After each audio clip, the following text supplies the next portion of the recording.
Greetings, I am Dr. Kim Gyamon of Life Surgery.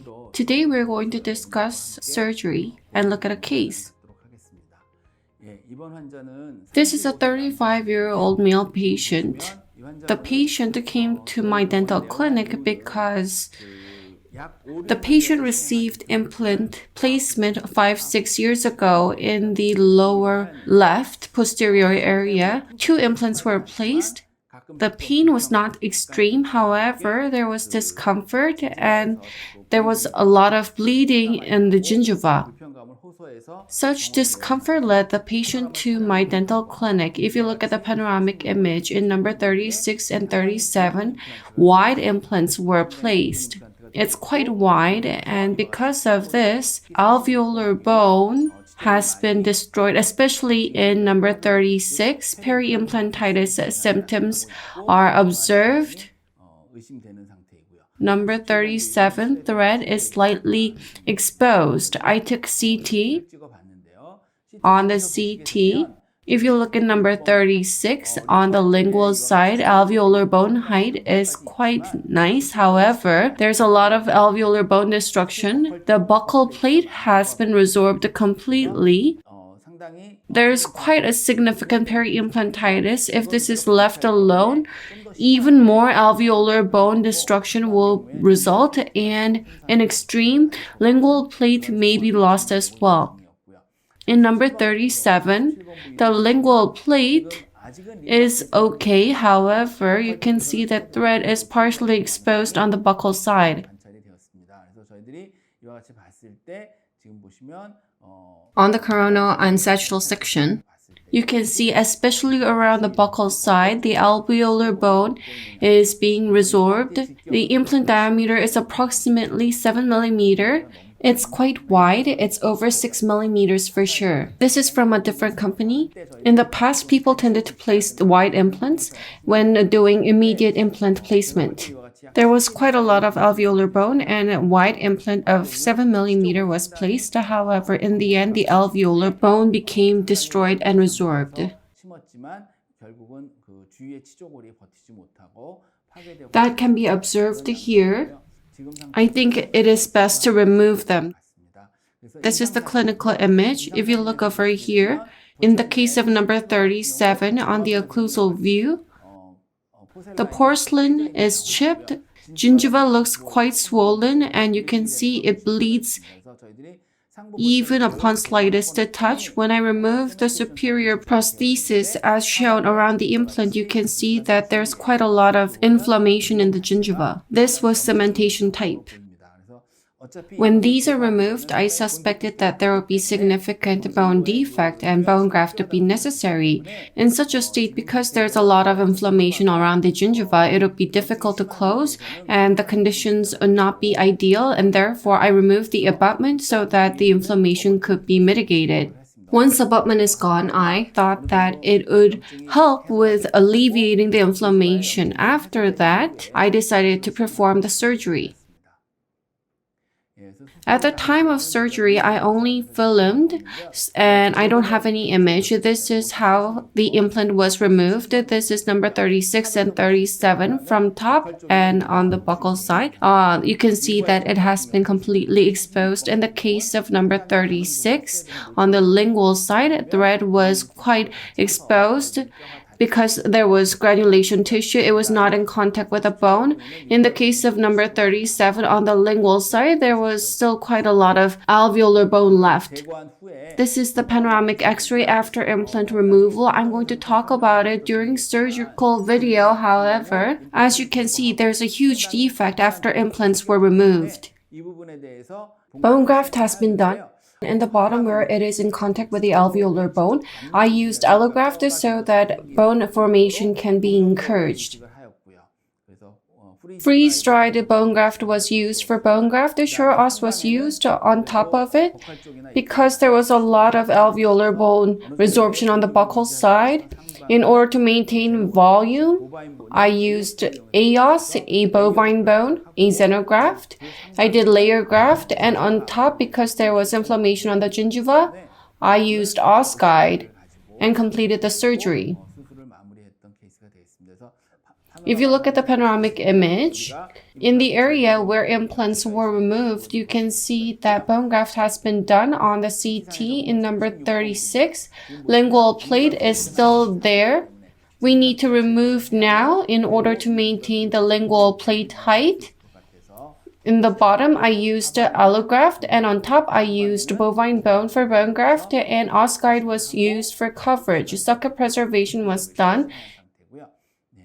In number 36, as mentioned, the lingual plate is quite high, however, buccal plate is quite resorbed. In number 37, it's the same. Lingual plate is still there. Keeping that in mind, I put allograft in the bottom and xenograft on top and did bone graft.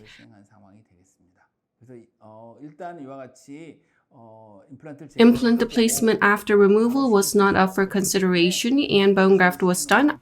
I believe there will be an opportunity to show you how I place implants in this case. I'm sure there will be such chance. Let's look at the surgical video clip.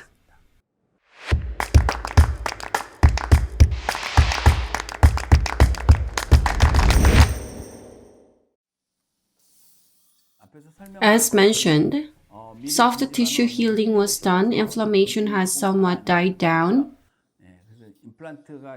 The gingiva is not really healthy and incision is made. Flap is reflected and I'm going to check.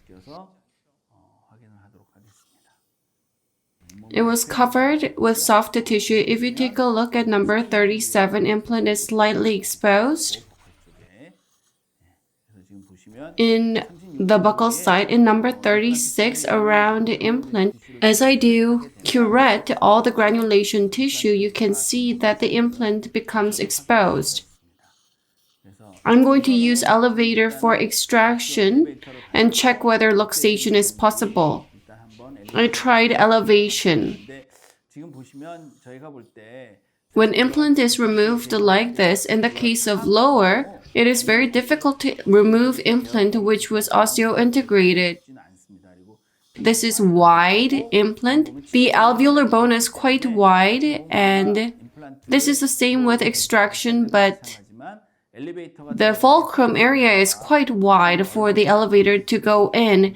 It is difficult to get fulcrum. I'm going to use the tool for extraction and try, but the implant does not move. The implant is very wide and Trefeinberg cannot be used. I'm going to use a thin Fisher bar, use it in high speed, and trim the bone around the implant slightly. I'm not going to do too much, but only to the level that there's a slight gap so that we can put in the elevator and get fulcrum. It's the same with extracting natural tooth, but if there is a lot of alveolar bone destruction, it is difficult to get fulcrum. If you look on the buccal side, using the elevator, if you get hold of the fulcrum, you can see that the implant is moving. Implant, it moves sufficiently. Mosquito or Kelly is used for removal. Implant has been removed. Number 36 has been removed first. I thought it was going to be easier. However, it's quite wide and it was quite tough. I'm now moving on to number 37. As you can see on the buccal side, the thread is exposed. The implant diameter is quite wide and therefore Trefeinberg cannot be used. A Fisher burr is going to be used to trim the bone surrounding the implant slightly to create a gap between bone and the implant. This way I can put in the elevator and get hold of fulcrum. If you trim excessively, that is not good, so I'm going to make it narrow and deep to get fulcrum. Elevator is used to make it move. Compare with number 36, number 37. It's easier because intentionally we made it so that we can get hold of fulcrum. On the lingual side, there's a bit of bone attached here. The lingual plate itself is intact, so it's okay. 2 implants were removed, as you can see. This one is number 36 and this one is number 37. On the buccal side, they were completely exposed. The diameter is approximately 7 millimeter. It's a quite wide implant. In the past, when we did extraction in the posterior area, because extraction socket was wide, people preferred wide implants. However, if you use this, the alveolar bone may be destroyed with time. In the case of this patient, the patient was quite young. If you leave this problem untouched, alveolar bone would have been completely resorbed. Even in the case of posterior area, I believe 5 millimeter would suffice. In special cases, I do place 5.5 millimeter. However, I do not recommend wide implants with a diameter of approximately 7 millimeter. Curettage is done so that granulation is completely removed. After that, in the defect on the inferior side, where new bone should be formed well, I'm going to use a Sure-Os allograft. I'm going to use freeze-dried bone graft, Sure-Os, which is not demineralized. I'm using pen type for application, and on top, I'm going to use AOS, a xenograft, bovine bone. Layered bone graft has been performed. On the buccal side, there is a lot of bone destruction.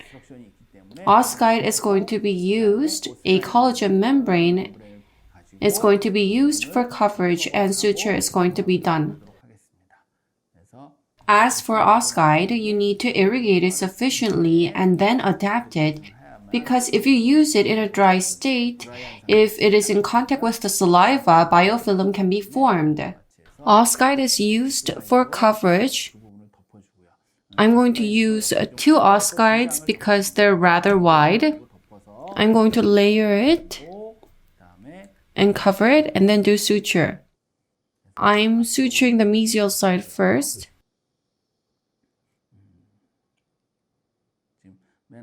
In the case of mesial side, because the soft tissue had a bit of inflammation, I am using the mesial tooth as an anchor. As shown, I am doing suturing from the mesial side.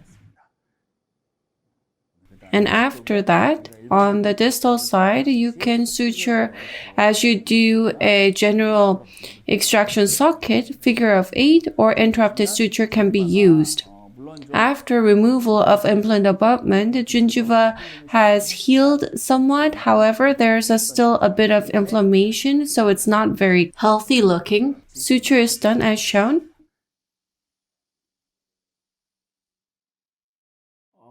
If you take a look in the case of this patient, I'm going to make a surgical video placing the implants. I hope to show this to you in the future.